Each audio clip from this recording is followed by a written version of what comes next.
রঞ্জিনী মিত্র এত সহজে হারতে পারে না। যে করেই হোক ভয় দেখিয়ে মেরে ধরে শাওনকে আবার আমি আমার হাতের মুঠোয় নেবই।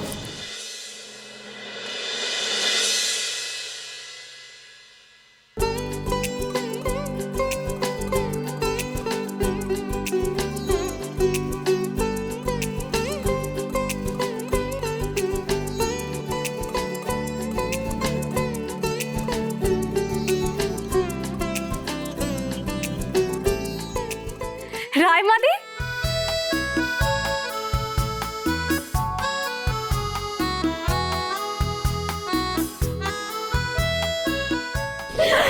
কখন এলি তোরা? আর আমাকে বলিসটি কেন? তুই জানিস আমি তোর আর জামাইবাবুর জন্য কখন থেকে অপেক্ষা করে আছি? আরে বাবা শোন তো আমার কথাটা, তুই তো স্নান করতে গেছিলি, আমি তোকে কি করে বলতাম বলতো? এই ষষ্ঠীর নিয়মগুলো করতে বসে বললাম শাওন, তুমিও বসো। দাদা, জামাই ষষ্ঠী উপলক্ষে রুদ্রপুর থেকে তোমার জন্য কিছু উপহার এসছে।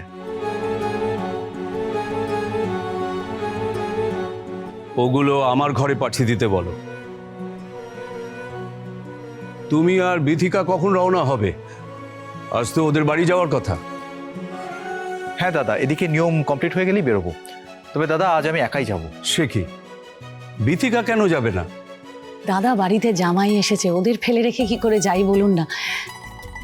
তুমি আবার দাঁড়িয়ে রইলে কেন? ওদিকে সবাই তোমার জন্য অপেক্ষা করছে, এবার রওনা দাও। হ্যাঁ যাই যাই যাই, আসলাম দাদা।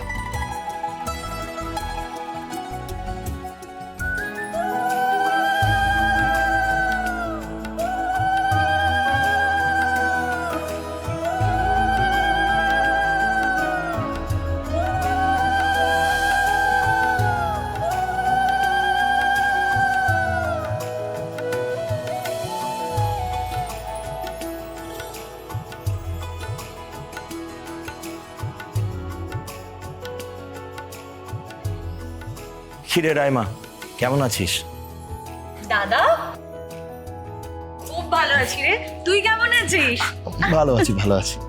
শোন না, মা কোথায় রে? আসার পর থেকে মাকে কোথাও দেখতে পাচ্ছি না।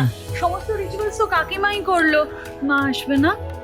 ওই তো দিদি এসে গেছে। মা,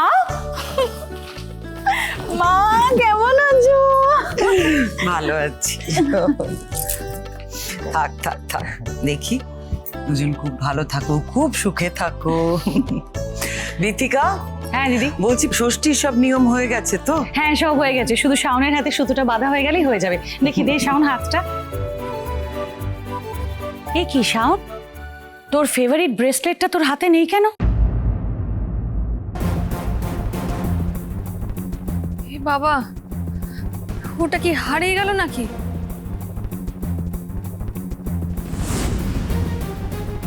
সেদিন যারা ভেতরে ঢুকেছিল তাদের একটা জিনিস পেয়েছি, একটা ব্রেসলেট ম্যাডাম, ফার্ম হাউসের ভেতরেই পড়েছিল। এই ব্রেসলেটটা তো আমি শাওনের হাতেই দেখেছিলাম। তার মানে আমার সন্দেহটাই ঠিক, সেদিন ফার্ম হাউসে শাওনে গেছিল। ব্রেসলেটটা হারিয়ে ফেললি? কখন হাত থেকে খুলে পড়েছে খেয়াল করিসনি না? না কাকিমা, এই তুমি এখন বললে তাই খেয়াল করছি। পিকু না ঠিকই বলে, আমি খুব ভুলো মনের হয়ে যাচ্ছি। দাঁড়াও দেখি কোথাও খুঁজে পাই কিনা, ঘরেই আছে হয়তো।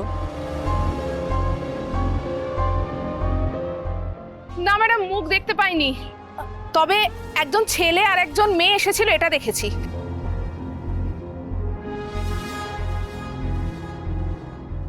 একটা ছেলে আর একটা মেয়ে একসঙ্গে গেছিল, তার মানে শাওন নিশ্চয়ই ও শুভকেই সঙ্গে নিয়ে গেছিল ফার্ম হাউসে। ওরা যে সেখানে কি কি দেখে ফেলেছে কে জানে। ভালো মাকে হঠাৎ এরকম টেন্স দেখাচ্ছে কেন?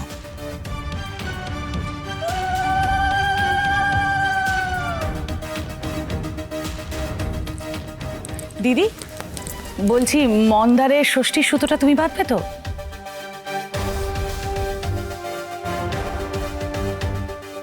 দিদি, পিসিমণিকে দেখে কেন মনে হচ্ছে কোনো কারণে খুব ভয় পেয়ে গেছে। হ্যাঁ দিদি, বলছি বিথিকা কি বলছে শুনলি না? মন্দারের হাতে সুতোটা কি তুই বাঁধবি?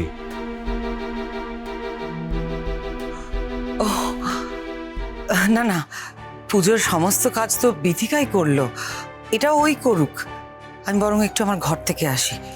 আমি দিব্যেন্দু আর রাইমার জন্য জামাই ষষ্ঠী উপলক্ষে কিছু গিফট কিনেছি, ওগুলো আমি নিয়ে আসি। হ্যাঁ, আমি আসছি এক্ষুনি।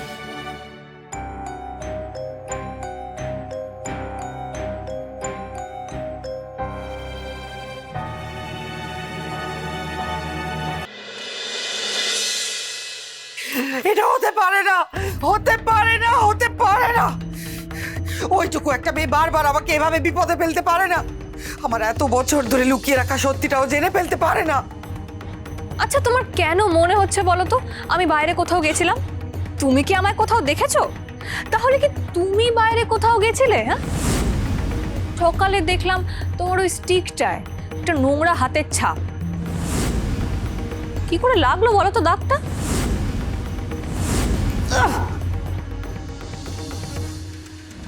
এটাই তাহলে কারণ, তাই তো?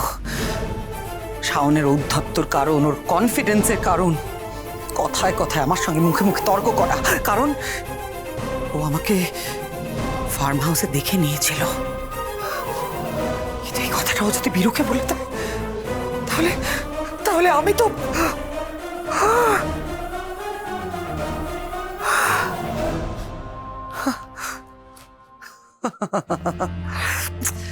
সত্যি কি যে আমি উল্টো পাল্টা ভাবি। এটা কখনো হতে পারে যে আমি একটা কিছু বলছি আর আমাকে বিশ্বাস না করে, আমাকে ইগনোর করে বীরু শাওনের কথা বিশ্বাস করবে? এটা তো হতেই পারে না। কিন্তু শাওনের কাছে যদি কোনো প্রমাণ থাকে, ও যদি ভিডিও করে থাকে, সেই ভিডিওটা ও যদি দেখায়, তাহলে তো সর্বনাশ হয়ে যাবে। ও যদি ধৃতিমানকে দেখে থাকে, ধৃতিমানের সঙ্গে যদি কোনো কথা বলে থাকে, তাহলে কি হবে? আমি এত বছর ধরে তিল তিল করে বীরুর বিশ্বাসের ফায়দা তুলে আমি ওকে যেভাবে নিজে কন্ট্রোল করে সমস্ত পাওয়ার নিজের হাতে নিয়েছি, সেই সব কিছু শেষ হয়ে যাবে। সমস্ত কিছু তাসের ঘরের মতো ভেঙে পড়বে। আমি হেরে যাব, আমি হেরে যাব, আমি হেরে যাব।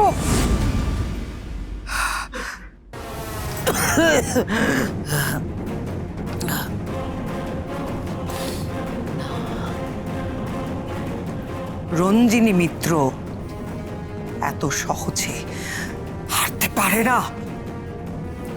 যে করেই হোক ভয় দেখিয়ে মেরে ধরে শাওনকে আবার আমি আমার হাতের মুঠোয় নেবই। দরকার হলে শাওনকে আমি আমার রাস্তা থেকেই সরিয়ে দেব।